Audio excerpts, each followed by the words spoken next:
দক্ষিণ আমেরিকার শান্ত আকাশে হঠাৎই মার্কিন যুদ্ধবিমানের গর্জন। ভেনেজুয়েলায় সরাসরি সামরিক অভিযান চালিয়ে প্রেসিডেন্ট নিকোলা মাদুরোকে তুলে নিয়ে গেল যুক্তরাষ্ট্র। এক সংবাদ সম্মেলনে ডোনাল্ড ট্রাম্পের দাম্ভক্তি, পশ্চিম গোলার্ধে মার্কিন আধিপত্য আর কখনো প্রশ্নের মুখে পড়বে না। কিন্তু একে কি কেবল একটি সামরিক অভিযান বলা যায়, নাকি এটি ২ শতক পুরনো নগ্ন সাম্রাজ্যবাদের এক নিষ্ঠুর প্রত্যাবর্তন? লাতিন আমেরিকায় মার্কিন হস্তক্ষেপের ইতিহাস নতুন কিছু নয়।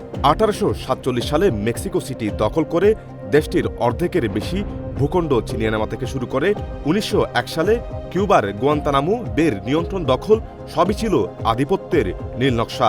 মধ্য আমেরিকা ও ক্যারিবীয় অঞ্চলে বারবার বোট আর বোমার আঘাত হেনেছে ওয়াশিংটন। বর্তমান ভেনেজুয়েলা পরিস্থিতির সাথে সবচেয়ে বেশি মিল পাওয়া যায় ১৯৮৯ সালের পানামা আগ্রাসনের।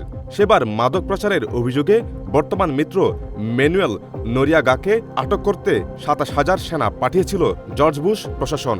হাজারো বেসামরিক মানুষের রক্তের বিনিময়ে ক্ষমতায় বসানো হয়েছিল মার্কিনপন্থী সরকার।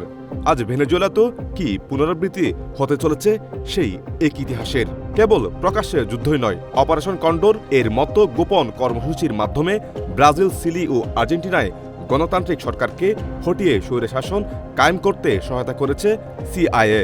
অধ্যাপক মাউরিসিও সান্তোরোর মতে, ভেনেজুয়েলায় সরাসরি এই হামলা মনরো ডকট্রিনের সেই পুরনো আমেরিকানদের জন্য আমেরিকান নীতির এক উগ্র আধুনিক সংস্করণ। ট্রাম্প প্রশাসনের নতুন জাতীয় নিরাপত্তা কৌশল বলছে এই অঞ্চলের মার্কিন সামরিক উপস্থিতি আরও বাড়ানো হবে। মাদুরোকে সরানোর পর ট্রাম্প জানিয়েছেন, যথাযথ ক্ষমতা হস্তান্তর না হওয়া পর্যন্ত ভেনেজুয়েলা পরিচালনা করবে যুক্তরাষ্ট্র। কিন্তু প্রশ্ন হল, ভেনেজুয়েলার মানুষের ভাগ্য কি তবে এখন হোয়াইট হাউসের হাতে? ইতিহাসবিদ অ্যালান ম্যাকফারসন সতর্ক করে দিয়েছেন, মার্কিন হস্তক্ষেপ গণতন্ত্র বা স্থিতিশীলতা ফেরার নজির খুবই বিরল। ক্ষমতার এই পালাবদল কি ভেনেজুয়েলায় দীর্ঘমেয়াদী সংঘাতের বীজ বপন করল? ২১ শতকেও বন্দুকের নল দিয়ে গণতন্ত্র প্রতিষ্ঠার এই প্রচেষ্টা কি কেবল সাম্রাজ্যবাদ, নাকি অন্য কিছু? সেই উত্তর লুকিয়ে আছে আগ্রাসী আমেরিকার ইতিহাসের রক্তভেজা পাতায়। International desk, CRS TV.